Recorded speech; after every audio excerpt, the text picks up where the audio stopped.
ఈ నెల 19న సిద్దిపేటలో జరిగిన హత్య కేసు మిస్టరీ వీడింది. తన స్నేహితుడే తనను చంపినట్టుగా తేల్చారు పోలీసులు. అయితే అడవిలోకి తీసుకెళ్లి అక్కడ మద్యం తాగించి ఆ తర్వాత తనపై బలవత్నానికి ప్రయత్నించిన స్నేహితుడిని రాజ్ని గుర్తించారు శ్రీనివాస్. గుర్తించిన వెంటనే కూడా ప్రతిఘటించే ప్రయత్నం అయితే చేశాడు. దాంట్లో భాగంగానే అటు కర్రతో కొట్టి చంపేసినట్టుగా శ్రీనివాస్ను తెలుస్తోంది. అయితే పోలీసులు ప్రెజెంట్ రాజ్ని అయితే అరెస్ట్ చేశారు. భార్యతో గొడవల కారణంగా ఒంటరిగా ఉంటున్నాడు రాజ్. అలా శ్రీనివాస్తో సన్నిహితంగా ఉంటూ వస్తున్నాడు. అయితే ఈ నెల 19న నర్సాపూర్ చౌరస్తాలోని ఓ బిల్డింగ్లో శ్రీనివాస్కి మద్యం తాగించి రాజ్ ఇటు శ్రీనివాస్ మత్తులోకి జారుకోగానే తనపై బలవంతం చేసే ప్రయత్నం అయితే చేశారు. వెంటనే తేరుకొని ప్రతిఘటించాడు శ్రీనివాస్. తనకు సహకరించలేదని కోపంతో కర్రతో కొట్టి శ్రీనివాస్ను రాజ్ చంపేశాడు. ఈ నెల 19న నర్సాపూర్ చౌరస్తాలోని ఓ బిల్డింగ్ లో జరిగిన ఘటనకు సంబంధించిన అప్డేట్ మనం చూస్తున్నాము. దీనికి సంబంధించి ఇటు పోలీసులు ఏమన్నారో ఇప్పుడు ఒకసారి చూద్దాం. ఈ నెల సిద్దిపేటలో నర్సాపూర్ చౌరస్తాలో గోదా శ్రీనివాస్ పర్వతం రాజు కర్రతో కొట్టి హత్య చేయడం జరిగింది. దీనికంటే ముందు పర్వతం రాజుకు మృతుడు శ్రీనివాస్కు ఇద్దరి మధ్యన స్నేహం కలదు. అయితే 19వ తారీఖున శ్రీనివాస్కు నిందితుడు రాజు మద్యం తాగించి నర్సాపూర్ చౌరస్తాలని ఒక నిర్మాణం ఉన్న ఇంటికి తీసుకుని వెళ్ళి అతను పట్టుకున్న తర్వాత అతనితోటి అన్యాచురల్ సెక్స్ చేయడానికి ప్రయత్నించగా అతనికి మెలకువ వచ్చి శ్రీనివాస్కు మెలకువ వచ్చి అతనిని బ్రతికించడానికి ప్రయత్నం చేస్తాడు.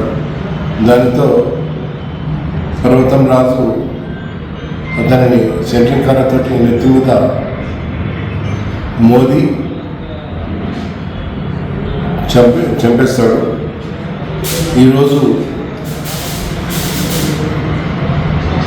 సిద్దిపేటలోని పాత బస్టాండ్ ఏరియాలో నిందితుడు అనుమానాస్పదంగా తిరుగుతుండగా పోలీసులకు అనుమానం వచ్చి అతన్ని పట్టుకొని విచారించగా అతను తన నేరాన్ని అంగీకరించినాడు. అతనిని వెంటనే అరెస్ట్ చేసేసి కోర్టులో హాజరుపరచడం జరుగుతుంది. నిందితునికి ఇంతకుముందు కూడా కరీంనగర్ రూరల్ పోలీస్ స్టేషన్లో, వన్ టౌన్ పోలీస్ స్టేషన్లో కూడా కేసులు ఉన్నాయి. దానికి ఇంతకుముందు కూడా నేర చరిత్ర కలదు.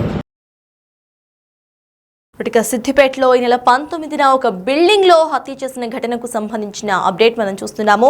అయితే శ్రీనివాస్ ను తన స్నేహితుడు రాజే కొట్టి చంపేసినట్టుగా తెలుస్తోంది. రాజ్ అటు తన భార్యతో గొడవపడి విడిగా ఉంటున్నాడు. అయితే అలా శ్రీనివాస్ తో పరిచయం పెంచుకున్నాడు, సన్నిహితంగా ఉంటున్నాడు. ఈ నెల 19న నర్సాపూర్ చౌరస్తాలోని ఓ బిల్డింగ్ లోకి వెళ్లారు వీళ్ళిద్దరూ కూడా.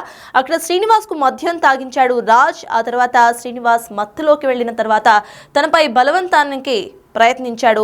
అయితే వెంటనే తేరుకొని ప్రతిఘటించాడు శ్రీనివాస్. తనకు సహకరించలేదన్న కోపంతో రాజటు శ్రీనివాస్ పై కర్రతో దాడి చేసి చంపేశాడు. దీనికి సంబంధించిన అప్డేట్స్ ను మా ప్రతినిధి దుర్గారెడ్డి అందించడానికి సిద్ధంగా ఉన్నారు. దుర్గారెడ్డి, చెప్పండి. మనం చూస్తున్నాము తన స్నేహితుడిపై బలవంతానికి పాల్పడటం, ఆ తర్వాత స్నేహితుడు ఒప్పుకోకపోవడంతో కొట్టి చంపేసిన ఘటనను మనం చూస్తున్నాము. దీన్ని ఎలా చూడాలంటారు? అసలు అప్డేట్స్ ఏంటి? పోలీసులు ఏమంటున్నారు? సత్తాజా సిద్దిపేటలో చూస్తే మాత్రము రాజు అనే వ్యక్తి చేసిన దుస్థితికి మాత్రం అక్కడంత విసిగిపోయే పరిస్థితి కనిపిస్తుంది. తన భార్య భర్తల గొడవకు తీసుకుపోయి శ్రీనివాస్ అనే వ్యక్తిని తన స్నేహితుని తీసుకెళ్లి ఆ మద్యం తాగి హోమ్ సెక్సువల్ పాల్పడే సమయంలో ఆయన ప్రతిఘటించడంతో కర్రతో కొట్టి చంపినట్లుగా ఆ పోలీసులు నిర్ధారించి అరెస్ట్ చేసి జైలుకు పంపారు. ఇది ఇలా ఉంటే నిజంగా స్నేహితులని ప్రాణం పెంచుకుంటారు, ప్రాణంగా వాళ్ళు కలిసి ఉంటారు. ఒక ప్రాణ స్నేహితునికే హోమ్ సెక్సువల్ తన భార్య భర్తల గొడవలకు తీసుకెళ్లి లేదంటే ఆమె రావడం లేదు, తను సహకరించాలని చెప్పి ఒక నిర్మానుష్యమైన బిల్డింగ్ లో తీసుకెళ్లి అక్కడ ప్రతిఘటించడంతో మద్యం తాగిన తర్వాత అతను మేల్కొచ్చే విషయంగా కూర్చోవచ్చు. లేదా పోలీసులు మాత్రం అంటే ఒక హత్య కేసును మాత్రం ఛేదించి అతను జైలుకు పంపారు. నిజంగానే సమాజంలో జరుగుతున్న పరిణామాలు ఆ తర్వాత చూస్తుంటే మాత్రం ఎవరిని నమ్మాలా, ఎవరిని నమ్మొద్దు, ఎలాంటి సమయం ఎక్కడ వస్తుంది, ఎవరిని ఎలా చంపుతారు అనేది కూడా ఆ ప్రశ్నార్థకంగా జరుగుతుందని చెప్పవచ్చు. ఇది కూడా మనం చూస్తే ఇక్కడ శ్రీనివాసం ఏదైతే ఉందో రాజు గతంలో కూడా ఇతనిపై అరాచకం చేసినట్లు, ఆ తర్వాత ఎప్పుడైతే రాజు ఉన్నాడో ఆ రాజు మీద కూడా ఇప్పటివరకే ఆ సిద్దిపేట ప్రాంతాల్లో వివిధ పోలీస్ స్టేషన్లో కేసులు నమోదై ఉన్నట్లు పోలీసులు మాత్రం వెల్లడించడం జరిగింది. నిజంగా అతను నేర ప్రవృత్తి గల వ్యక్తి కనుక అతను చేసే చేష్టలు ఏ విధంగా ఉన్నాయి, ఎప్పుడు కోర్టుకు వెళ్ళిన తర్వాత బయటకి ఎట్లా వస్తున్నాడు, ఆ తర్వాత 1, 2, 3 ఉంటే రౌడీ షీటర్ కేసు నమోదు చేయాలి. అతను చేసే ఏవైతే ఉన్నాయో వాటికి ఎవరైతే సొంత పూచికత్తు మీద వస్తారో అతను పేర్లు దొరకకుండా చేయాలి.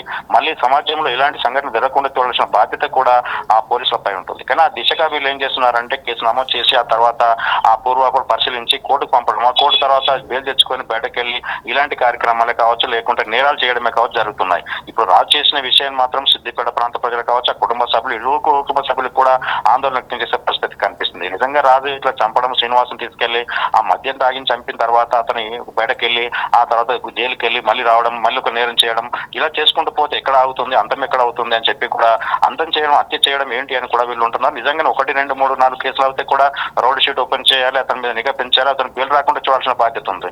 ఆ దిశగా చేస్తే మాత్రం ఇలాంటి నేరాలు కూడా తగ్గే అవకాశాలు ఉంటాయి. ఆ తర్వాత కూడా ఇక్కడ ఎప్పుడైతే శ్రీనివాస్ చనిపోయాడో శ్రీనివాస్ కుటుంబానికి న్యాయం ఏ విధంగా జరిగే అవకాశాలు ఉంటాయి. వాళ్ళు కోర్టుకు పంపిన తర్వాత వాళ్ళ కుటుంబ సభ్యులు రోడ్డు పడుతుంది, వాళ్ళు ఏ విధంగా బతకగలుగుతారు ఏంటి అనేది కూడా ఇక్కడ చూసిన వాళ్ళంతా కూడా ఆ పథకాన్ని వాళ్ళు కఠినంగా శిక్షించాలి, మళ్ళీ బెయిల్ రాకుండా చేయాలి అని చెప్పి రాజుకు ప్రధాన డిమాండ్ అయితే వ్యక్తమవుతుందని చెప్పవచ్చు. నిజంగా 19 జరిగిన ఆ సిద్దిపేట బిల్డింగ్ లో కేసు మాత్రం తొందరగా ఛేదించగలిగారు కనుక రాజు మీద ఉన్న కేసులు పూర్వపు పరిశీలించి మళ్ళీ కూడా బెయిల్ రాకుండా చేయాలని కూడా ప్రధానంగా డిమాండ్ అయితే వ్యక్తమవుతున్న విషయం అయితే మనకు తెలుస్తుంది. సర్తాజ్ దుర్గారెడ్డి గతంలో తన భార్యతో కూడా గొడవలు జరిగినట్టుగా తెలుస్తోంది. అసలు ఆ గొడవలకు గల కారణాలేంటి, దానికి సంబంధించి పోలీసులు ఏమంటున్నారు, అప్పుడే కేసులు ఏమైనా నమోదై ఉన్నాయా? అయితే భార్య భర్తలు ఎప్పుడు కూడా గొడవ పడ్డప్పుడు ప్రధానంగా భార్య కానీ భర్త కానీ పోలీస్ స్టేషన్కి వెళ్తే కేసు నమోదు చేస్తారా? కేసు నమోదు చేసిన తర్వాత వాళ్ళ భార్య భర్తల ఇష్యూ ఉంటే ఏదైనా ఉంటే వాళ్ళు ఇద్దరు కూర్చుని లేకుంటే పరిష్కారం చేసుకొని లేకుంటే వాళ్ళు ఏదైనా చేసుకోవాలి. కానీ తన అంటే స్నేహితుడు, తన ప్రాణ స్నేహితుడిగా భావించి ఇద్దరు కలిసిమెలిసి తిరిగి ఇప్పటి నుంచి చిన్నప్పటి నుంచి కలిసి ఉంటున్నారు, ఆ విదేశంతో ఉంటున్నారు కనుక నమ్మి వాడు మద్యం తాగదామంటే అతను నిజంగానే అతను హత్య చేస్తాడని బిల్డింగ్లకు వెళ్ళలేకపోయాడు కనుక మద్యం తాగదామని తీసుకెళ్లి మద్యం తాగి తను చేస్తున్నాడు. భార్య భర్తల ఇష్యూ ఉంటే పోలీసుకి వెళ్ళాలి, పోలీసులు న్యాయం చేయాలని చెప్పాలి, లేకుంటే కోర్టుకు వెళ్ళాలి. ఆ విషయాలు అక్కడ చూసుకోవాలి. కానీ ప్రాణ స్నేహితు దగ్గర తీసుకొచ్చి భార్య భర్తలు నాకు భార్య దూరం ఉన్న అందువల్ల హోంశిక్ష సహకరించమని చెప్పి ఆ విషయంలో కూడా పోలీసులు నిజంగానే ఒకవేళ చూస్తే భార్య భర్తల విషయం ఉంటే అది అక్కడ పరిష్కారం చేయాలి, అక్కడ కేసు పెట్టుకోవాలని చెప్పాలి రాజుకు, లేకుంటే అక్కడ క్లియర్ అయ్యదు. కానీ ప్రాణ స్నేహితులు శ్రీనివాస్ చంపేంత అది ఎట్లా ఉంటుంది, ఆ విషయంగా కూడా పోలీసులు తొందరగా కేసు నమోదు చేసుకొని ఉడగొట్టారని తెలుస్తుంది. నిజంగా 19 తారీఖున జరిగిన కేసును ఆ 2-3 రోజులు కేసును ఛేదించారు. కానీ అంతకుముందు ఉన్న పూర్వపరాలు ఏంటి, ఇట్లా శ్రీనివాసును చంపడంలో రాజు చేసిన చర్య ఏంటి, దాని మీద ఏ విధంగా వీళ్ళని వివరిస్తున్నారని చెప్పి గతంలో ఉన్న కేసును పునరుపాలించి ఇప్పటికైనా కానీ ఇప్పుడైతే 3వ తేదీ ఇంతకుముందు 2 కేసులు ఉన్నాయని చెప్పి పోలీసులు చెప్తున్నారు కనుక ఆ పోలీసులతో రాజు వివరించిన తీరు ఏ విధంగా ఉంది, అసలు సైకోగా మారిండా లేకుండా ఆయన ఏ విధంగా ఉందని చెప్పి చూడాలి. భార్య ఇతను పరిస్థితి నచ్చకపోవచ్చు, అంటే కేసులు తిరుగుతున్నాడు లేకుంటే ఏదో చేస్తున్నాడు కనుక భార్య భర్తలు ఆ రకంగా ముందుకెళ్ళలేకపోవచ్చు, వాళ్ళు దూరం ఉంటున్నారు కావచ్చు. కానీ దానికి తీసుకొచ్చి ఇక్కడ వీళ్ళు పెట్టుకొని ఆ తర్వాత ఇతను చంపడం హేయమైన చర్యగా మాత్రం భావిస్తున్నారు పోలీసులు కూడా కావచ్చు. ఇక్కడ కుటుంబ సభ్యులు ఇక్కడ ఎప్పుడైతే పాపం చనిపోయిన శ్రీనివాసు పరిస్థితి, వాళ్ళ కుటుంబ సభ్యుల పరిస్థితి మాత్రం ఆ ఘోరంగా ఉందని చెప్పి అక్కడ ప్రాంత ప్రజలు అయితే మనకు కానీ మీడియాకు కావచ్చు లేకుంటే పోలీసులు కానీ వేడుకున్న విషయమే తెలుస్తుంది. Sartaj right, thank you Durga Reddy. ఇక మొత్తానికి ఇటు సిద్దిపేటలో ఈ నెల 19న ఒక బిల్డింగ్ లో జరిగిన హత్య కేసును ఛేదించారు పోలీసులు. తన స్నేహితుడు రాజే శ్రీనివాస్ ను హత్య చేసినట్టుగా గుర్తించారు పోలీసులు. అయితే ఈ నెల 19న ఈ హత్య అయితే జరిగింది. దీనికి సంబంధించి పోలీసులు ఒక అప్డేట్ తో వచ్చారు. ఇటు ఈ నెల 19న తన స్నేహితుడు రాజే శ్రీనివాస్ ను కొట్టి చంపేసినట్టుగా పోలీసులు అయితే తేల్చారు. శ్రీనివాస్ తో సన్నిహితంగా ఉంటున్నాడు రాజ్. అటు రాజ్ తన భార్యతో గొడవ పడిన తర్వాత ఇంటి నుండి బయటకు వచ్చేశాడు. అప్పటి నుండి శ్రీనివాస్ తో సన్నిహితంగా ఉంటున్నాడు రాజు. ఈ నెల 19న వీళ్ళిద్దరూ కూడా ఒక బిల్డింగ్ లోకి వెళ్లారు.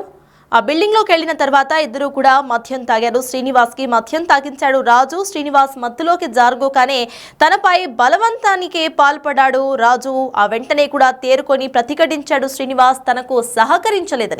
కేవలం తనకు సహకరించలేదని తన స్నేహితుడిని ఇటు కర్రతో కొట్టి చంపేసిన ఘటన ప్రజెంట్ మనం సిద్దిపేట జిల్లా ఈ నెల 19న జరిగిన హత్య కేసుకు సంబంధించి చూస్తున్నాము. అయితే దీనికి సంబంధించి పోలీసులు అయితే ప్రజెంట్ రాజుని అరెస్ట్ చేసినట్టుగా తెలుస్తోంది.